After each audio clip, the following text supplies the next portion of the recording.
নমস্কার, জয় শ্রী গণেশ।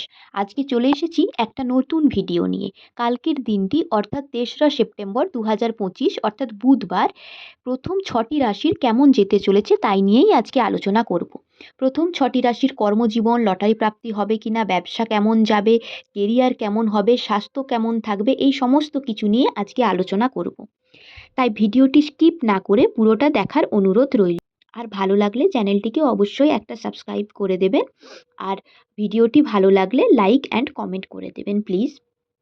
চলুন আজকে শুরু করা যাক। প্রথমেই চলে আসছি মেষ রাশি নিয়ে। কালকের দিনটিতে মেষ রাশির জাতক জাতিকাদের মধ্যে যাদের ইন্টারভিউ রয়েছে তাদের জন্য দিনটা অতটা শুভ নয়, তবে ভাগ্যের জোরে কাজ অনেকটা হাসিল হবে। শারীরিক ক্লান্তি থাকবে, ব্যবসায় কিছু বাধা থাকলেও তা কাটিয়ে উঠতে পারবেন।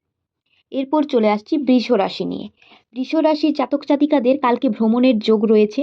বন্ধু বা পরিবারের কেউ আপনার সাথে কালকে শত্রুতা করতে পারে।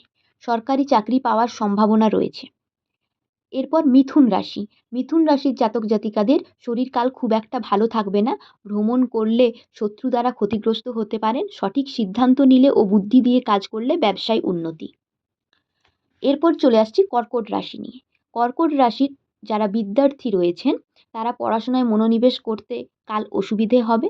লটারি বা ফাটকা লাভের সম্ভাবনা রয়েছে। স্বামী স্ত্রীর মধ্যে ভালো বনিবনা থাকবে এবং ব্যবসাতে লাভ হবে। এরপর চলে আসছি পঞ্চম রাশি অর্থাৎ সিংহ রাশি নিয়ে।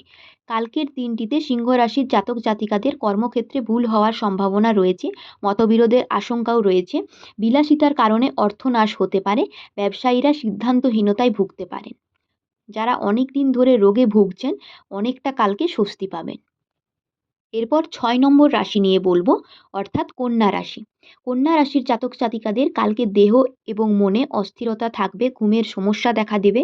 লটারি বা ফাটকা লাভের সম্ভাবনা প্রবল। ভেবেচিন্তে ডিসিশন নিলে চাকরিতেও উন্নতি রয়েছে বা চাকরি প্রাপ্তির যোগ রয়েছে। প্রেমের জন্য কালকের দিনটি ভালো। ধৈর্য ধরে এগোলে ফলাফল শুভ। ধন্যবাদ।